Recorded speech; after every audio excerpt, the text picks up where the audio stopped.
attack viciously. פעמים אנשים לא הבינו, ואמרתי שצריך נשק ולחמש. حرب وجود أكون أو لا أكون. There is apartheid. ما يقوم به هذا التيار له هدف واحد: ضم الضفة الغربية. תחנת דיאזון התקבלו בציוד בשלג 4 אנשים.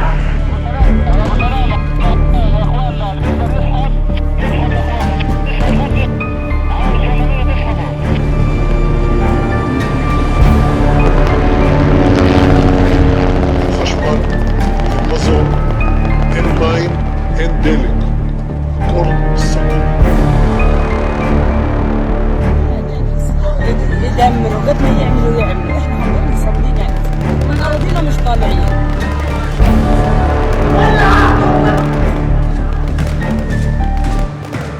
والحرية الحمراء باب بكل يد مدرجة يدق. لن تكون غزة إلا كما كانت دوما مقبرة لغزاتها.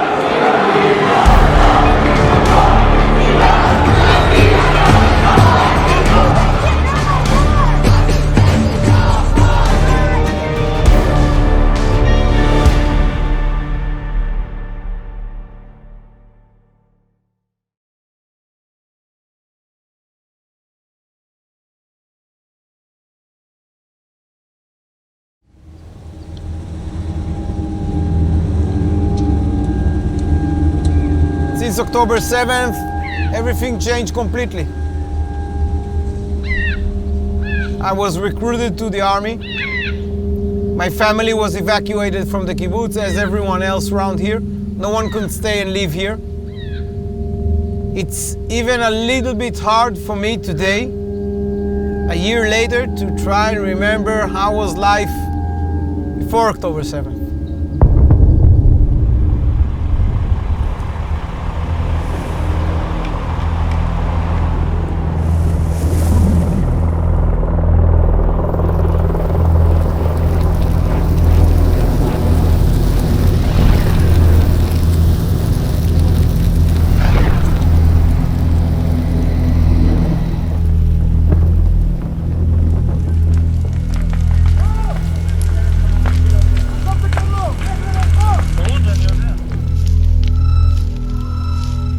صحيفة هآرتس الإسرائيلية تتساءل عما إذا كان نتنياهو سيعترف بأن النصر الذي يدعيه هو انتصار باهظ الثمن ومكلف للغاية. Israel's economy has plunged into uncertainty. Labor shortages, inflation, mounting difficulties in agriculture and construction. אני רוצה שנדבר שנייה על כל ההשלכות הכלכליות של המלחמה הזאת בעצם מ-7 לאוקטובר עד היום. יש איזשהם השלכות כלכליות מיידיות שראינו מיד לאחר 7 באוקטובר? הולך בלי לדבר. Israel is facing the cost of the war very prominently. Israel's educated workers are leaving the nation in droves. That's while its war on Gaza has ground its vital economic sectors to a halt. I'm born and raised here in Kibbutz Nir, which is an agriculture kibbutz. It's literally on the Lebanese border. Lived here all my life. My parents were among the first people that built this kibbutz after the Six-Day War in 1967. On our kibbutz, we have a variety, different kind of agriculture. As you can see, behind me is a part of our cattle ranch. We have the biggest cattle ranch in Israel. We have about 30,000 dunams of cattle land, about 2,000 cows running around. We also have agriculture fields in the Hula Valley, which we grow on them potatoes and peanuts and carrots, corn and such. Our land for us is to be here and sit on the Lebanese ground, and if we won't sit here, someone else will sit here.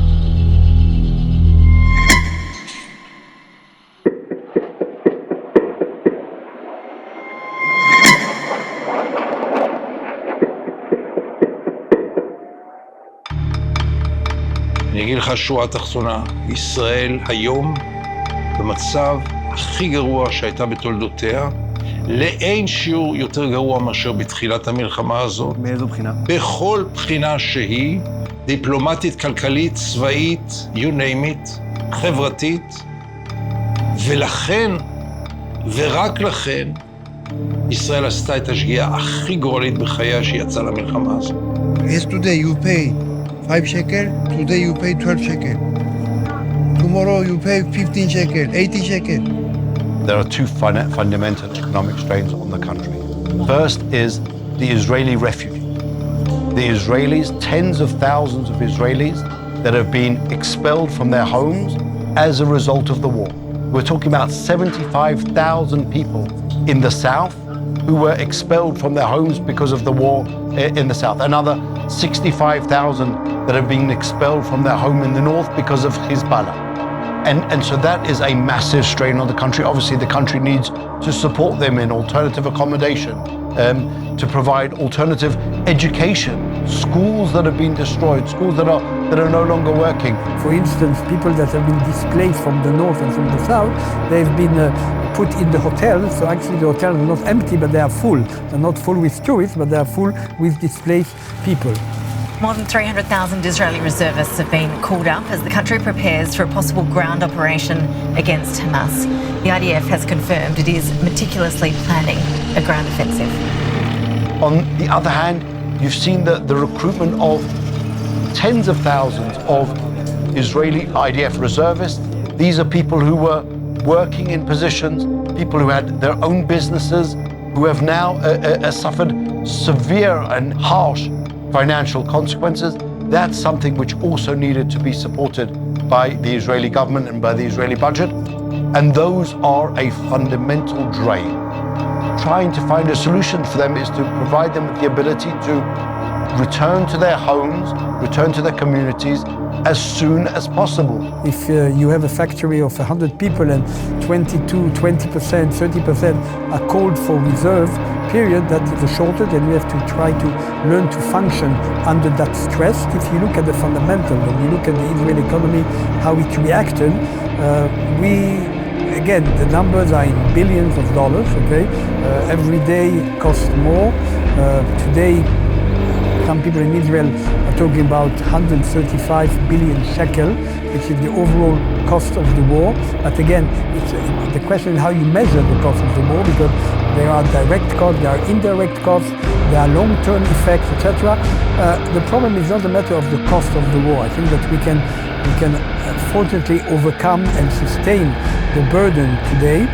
The problem is that the longer the crisis will last, the longer the effect will be on the Israeli economy and on the society.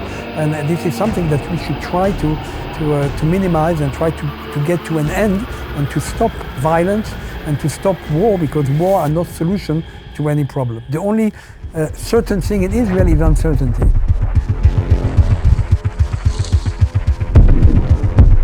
We have Thai workers in our orchard, in our avocado orchard. We used to have, yeah? They ran away in the beginning of the war. So, yeah, for us it's very sad. The kibbutz is completely deserted. Usually there's about 600 people in this kibbutz. Today there's only the security team. So in my street, when I sit at night at home, I'm alone.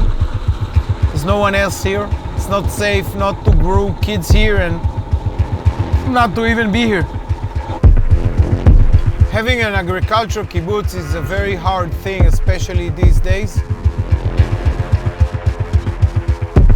ברגע שעשרות אלפים ומאות אלפי בני אדם מפונים מבתיהם, ברגע שהצפון והדרום בעצם מתים, אז רבע מדינה לא עובדת, לא מייצרת, משותקת.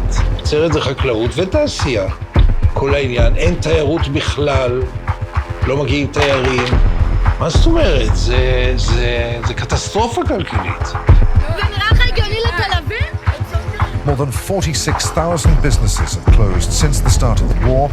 The budget deficit rose to more than 8% of GDP over the last 12 months. ומה התחזית לטווח ארוך בנוגע לפגיעה הכלכלית גם בעוטף וגם בצפון? אז קשה מאוד לדעת, כי זה תלוי בכמה דברים. הדבר הקריטי זה הנכונות של האנשים לחזור. וזה תלוי בתחושת הביטחון, לא רק אובייקטיבית, מה קורה בעזה או מה קורה בלבנון. ותחושת הביטחון זה משהו שהוא מאוד מאוד קשה להחזיר אותו. כן, אם אתה, כי זה פסיכולוגי, אם אתה מרגיש לא בטוח בגלל הטראומה שעברת. יש לך איזושהי תקווה לעתיד? כן. משאלה אולי אפילו. אני רוצה לחיות בשקט, בשלום. לא בדאגות ולא בחרדות ולא במלחמות. מטורף מה שאנחנו חווים מה-7 לאוקטובר. אנחנו 9 חודשים בתוך מלחמה מטורפת. מדינה פה שילמה מחיר מאוד מאוד כבד. בדרום, בצפון. מדינת ישראל איבדה את מיטב בניה. המדינה פה מדממת.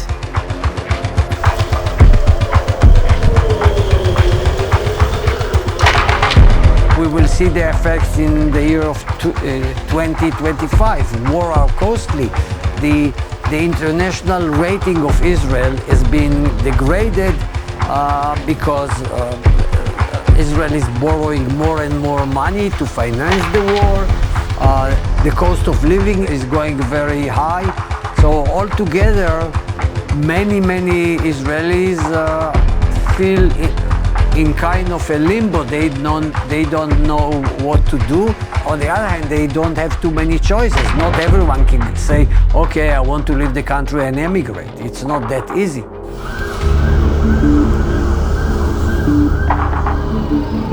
So we know the cost of the war is very high, and I'm sure we'll see in the coming months or year the implications of it in less money for healthcare, for welfare, for education. Anyway, also on normal years, like a big part of the Israeli budget goes to security, to the army, to the intelligence. And after this war, this will just grow and for sure will make the economical situation worse in Israel. כן, אז קודם כל, מלחמה כזאת, מלחמה ארוכה, מלחמה קשה, מלחמה שכרוכה בגיוס טוטלי של היכולות שלנו, לא הייתה לנו מאז מלחמת העצמאות. אז ברור שיש לזה השפעה חזקה מאוד על כל היבטי החיים, כולל על הכלכלה. כן, יש פגיעה. יש פגיעה בהשקעות. כן, כשיש אי ודאות גדולה, והמלחמה הזאת הכניסה אי ודאות עצומה, אז כמובן אתה משקיע, אתה אומר, אני לא בטוח שאני רוצה להשקיע עכשיו, כי לך תדע מה יהיה. והאמירה הפשוטה הזאת, כן, היא באמת מה שבסופו של דבר קורה בקרנות בהון סיכון וכו', מסתכלות, ואומרות, אוקיי, נחכה קצת. גם משקיעים מחו"ל. ולכן הפגיעה היא תבוא בהמשך, כי מה שלא השקעת היום לא תוכל לקצור את הפירות מחר.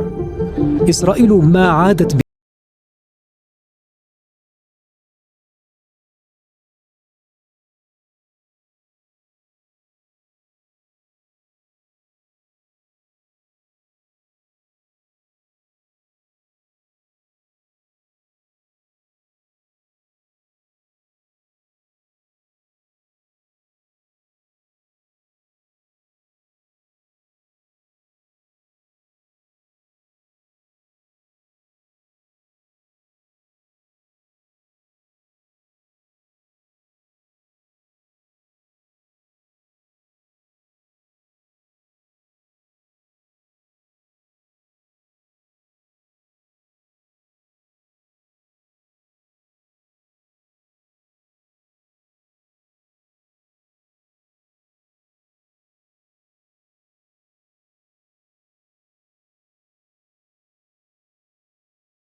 and obviously construction is a sector that is the leading one with a lot of other industry related to that. There are no tourists coming into Israel, and all the tourism industry, hotels, recreation, restaurants, etc., is affected. Everybody understands that Israel cannot sustain under such circumstances economically.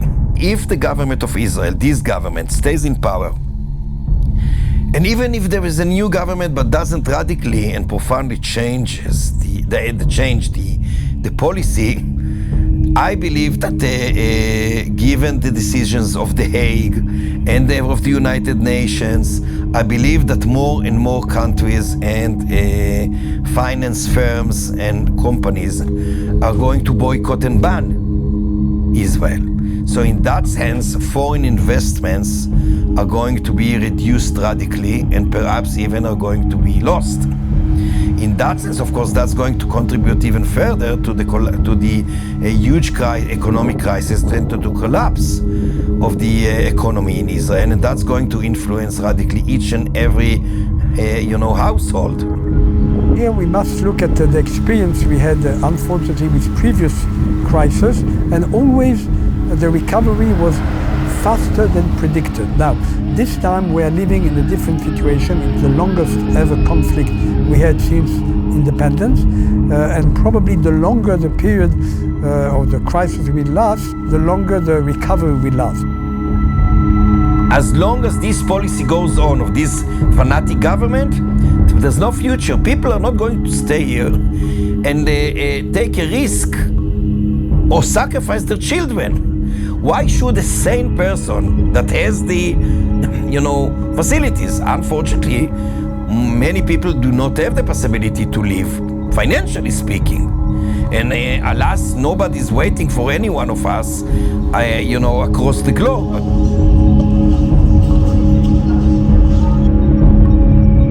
It's very complex in Israel, anyhow, this situation. And obviously, a right-wing government is not a government that will support us 100% the same they will support for their voters. They're giving a lot of support to the religious people section, which we're not. So obviously, there's people that getting more foundation than us. I must say that, we're farmers in the end of the day, and whatever we get from the government, we say thanks. But it's not equal.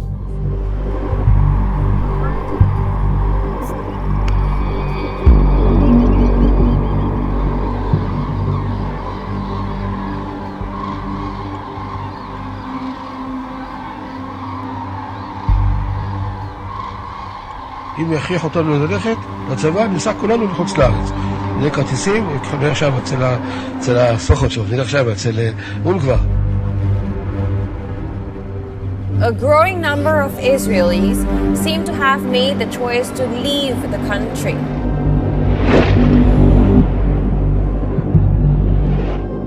קשה לי להאמין שאחרי 7 לאוקטובר אפשר לחיות עם זה בשלום. זה לא אירוע שאפשר לדלג עליו.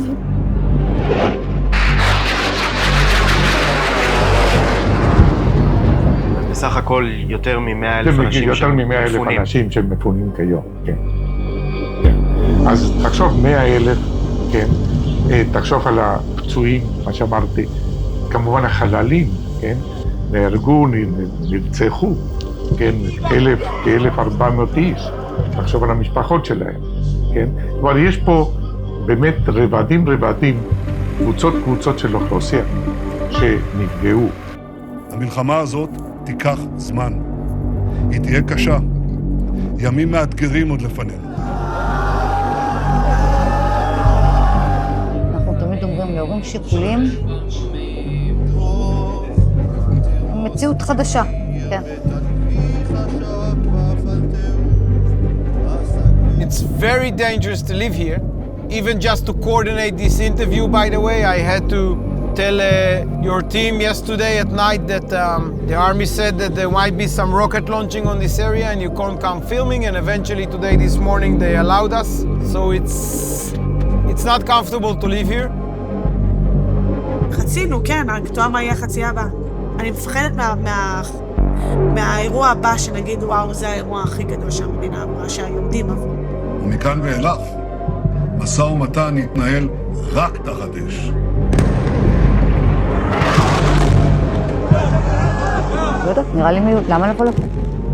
למה אם אתה לא באמת צריך להיות פה, למה לבוא לכאן? מסוכן פה, מפחיד פה. מסוכן פה ומפחיד פה בתחושה של ביטחון או... בתחושה של ביטחון, בתחושה של שחיתות, בתחושה שאנחנו הופכים לעולם שלישי. الميزات الأساسية لدولة إسرائيل أولاً أنها دولة مهاجرين، ولكن في نفس الوقت هي دولة استعمار استيطاني، ولذلك كان واحدة من أهدافها من أجل أن تبني هذا المجتمع الإسرائيلي المتباين سياسياً وثقافياً وإثنياً وعرقياً وحتى دينياً على مستوى أنماط التدين في هذا المجتمع، كان يجب أن تبني دولة قوية قادرة على إدارة الخلافات في داخل هذا المجتمع الإسرائيلي، وفي نفس الوقت ممارسة أدوات استعمار استيطاني في الأراضي الفلسطينية. I believe that at the moment the state of Israel is the less safe place for Jews in the world. And this is not because the existence of Israel as such, but because of the policy of the government. מדברים איתנו לפעמים על אנטישמיות בעולם, ואני אומרת, אבל גם בעולם, גם אם זורקים לך הערות, וגם אם קרה מקרה חריג יותר, שום דבר לא בסדר גודל של מה שקרה פה. Do you still think Israel is the safest place for Jew? Many Israelis left Israel, and many other Israelis came back to Israel, and many non-Israeli Jews immigrated to Israel, including from very prosperous countries, including the US and Europe. The privilege, the possibility of living in a Jewish majority state is very important for many, many Jews, and I don't think that's going to change. However, I cannot deny that right now the state of security or the security situation in Israel is not good, and it is the responsibility of the next Israeli government to make sure that the question of is Israel still the safest place for the Jews will not be considered a valid or pertinent question, because circumstances here will be very different and will be more similar to what we enjoyed in better times in the past.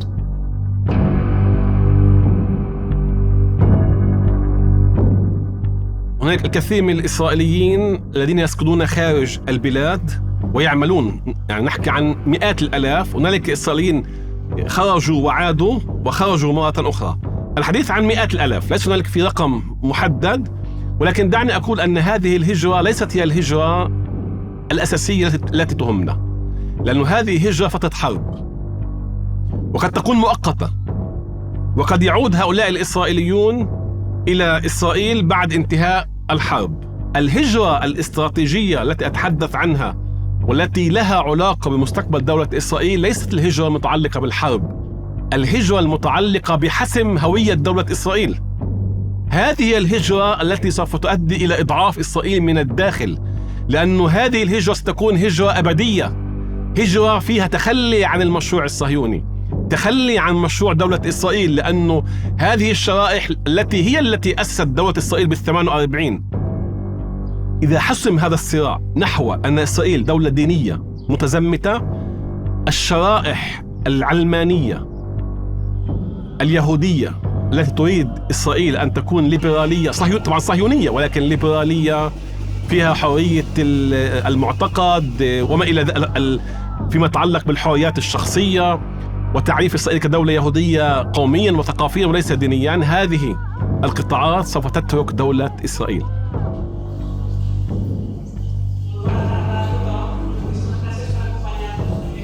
I grew up in a home where my parents never went to Israel. They still haven't gone to Israel. My parents have been to Iran, they've been to Morocco, they've been to Turkey, they've never gone to Israel, and they never will. It's utterly absurd to argue these days that Israel has made the world safer for Jews when it's demonstrably the opposite. And I'm very concerned that this is only going to be more the case in the aftermath of Gaza.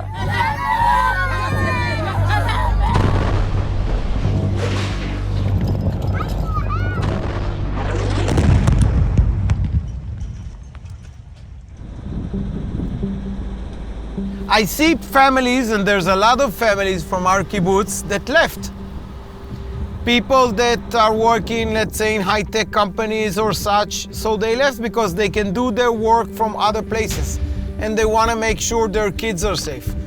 And they don't have to stay here the same way I do. And I can completely understand them. It's not an easy situation, and this war is very complex. A problem that many Israelis, young Israelis, professionals, young Israelis with children, families, with kids, they say there is no future for us in Israel because they are economic burden, partly because of the war.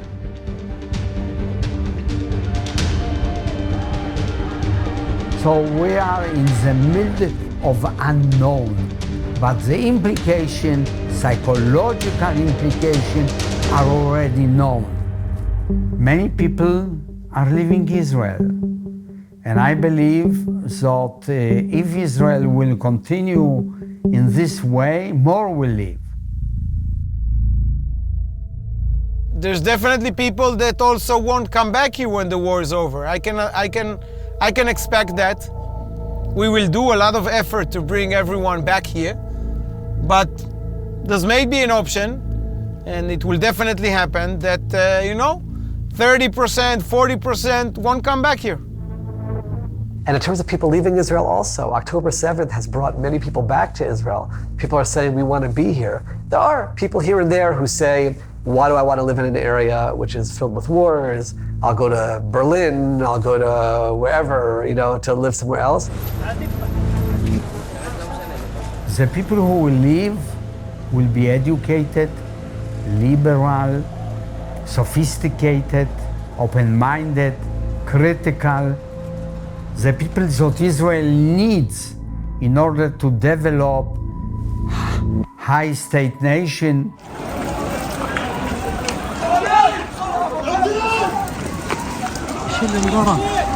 אתה חושב שיש השלכות אתיות ארוכות טווח, נגיד, כמו שאמרנו, 10-20 שנה קדימה, של המלחמה על ישראל?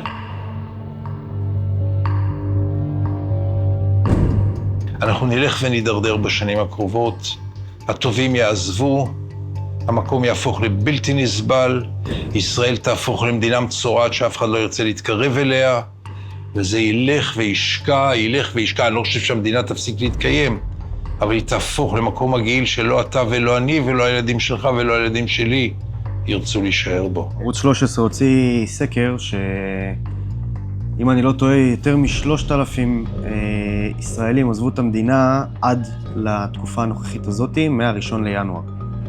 אז זה מספר ענק ואני... אני לא מתרגש מזה, כי תמיד היו משברים ועליות וירידות, ואתה גם לא יודע כמה מהם יחזרו, ואתה לא יודע כמה יתווספו. ברור שהמגמה היא כזאת, אבל זה לא יקרה בשנה. אני מדבר איתך כרגע, אתה שאלת על 20 שנה, 30 שנה. כרגע אני לא מוטרד ממה שקורה כרגע, אז עוזבים, תמיד אגב עזבו. בשנות ה-60, אתה צעיר, אתה לא יודע, הבדיחה הייתה שבנמל בן גוריון יש שלט שהאחרון יכבה את האור בבקשה. אין לי שום ביטחון פה במדינה, שום ביטחון. אני מאוד מפחדת. המחשבה הזאת בעצם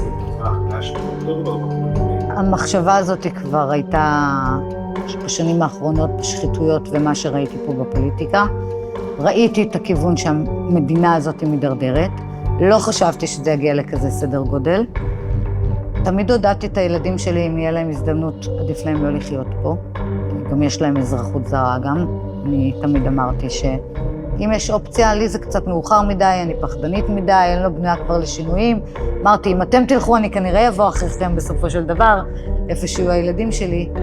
אבל לא הייתי אופטימית גם ככה, והדבר הזה שבר לגמרי.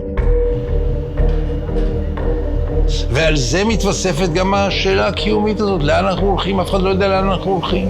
אף אחד אפילו לא יודע מה אנחנו רוצים.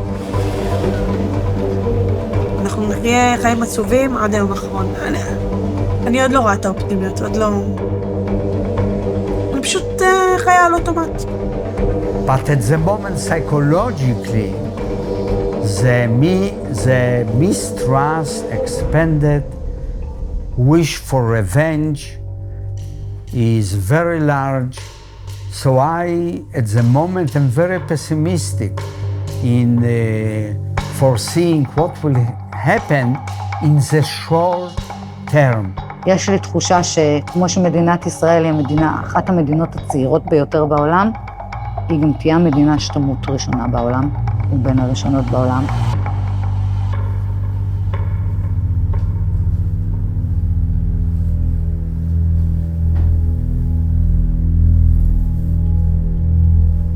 I think what really scares me is the fact that the young Jewish society, I mean the graduates of the present Israeli educational system, are even more racist and supremacist than the previous generations. So there's very little hope for change from within. In fact, I think there's more chance for an even harsher version of Zionism that this generation would produce.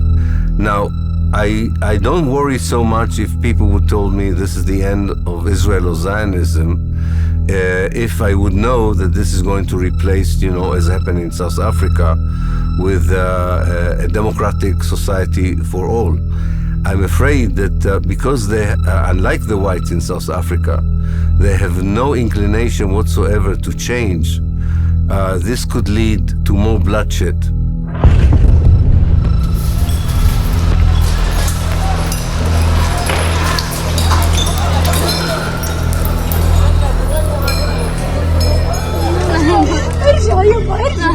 يابا تموتي لو ما قعدتش تموتي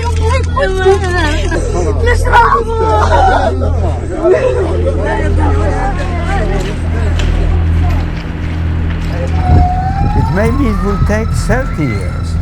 Eventually, Palestinians, because of the particular context that they live in contrast to Kurds, that were promised independence and did not get it and will not get it. Palestinians, in my opinion, will get it.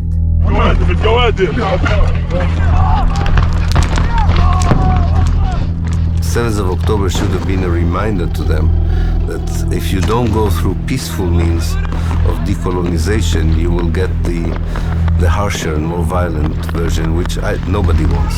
It's not good for as Franz Fanon told us, a violent decolonization is also not good for the colonized people.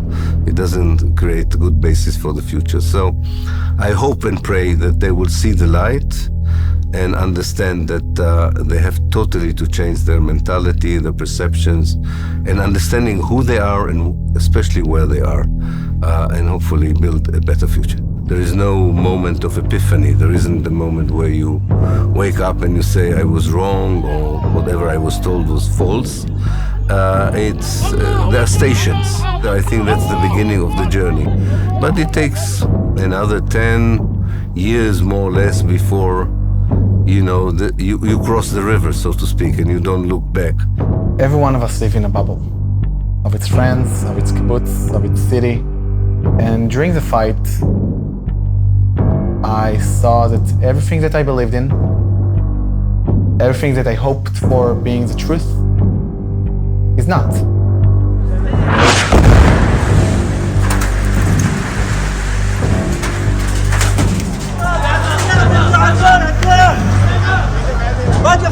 I always told my children, if you stay, you have to be activists. If you don't want to be activists, which is fine, if you want to have life, leave. So they're still debating what they want to be.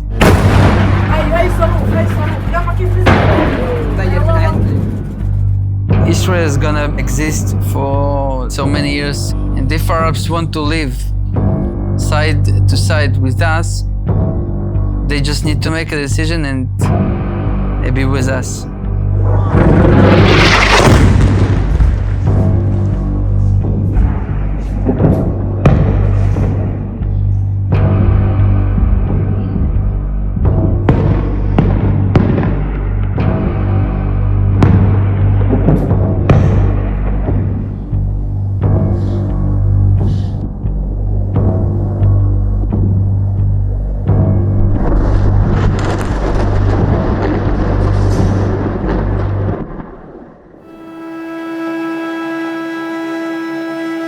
واضح أن الجانب الإسرائيلي لا يقبل أي اتفاق حاليا، هو يريد أن يواصل الحرب. أما في الداخل الإسرائيلي فتظاهر الآلاف للمطالبة بصفقة تبادل لإطلاق سراح المحتجزين في غزة. واضح بأن الجدل لم يعد فقط حكرا على المعارضة أو على ما يسمى اليسار في إسرائيل أو على عائلات الأسرى التي تطالب بإنهاء الحرب، بل هنالك انتقادات باتت تسمع من داخل الائتلاف الحاكم. ذكرت هيئة البث الإسرائيلية أن عشرات من جنود الاحتياط في الوحدة الطبية بالجيش الإسرائيلي أعلنوا أنهم غير مستعدين للعودة للقتال في قطاع غزة.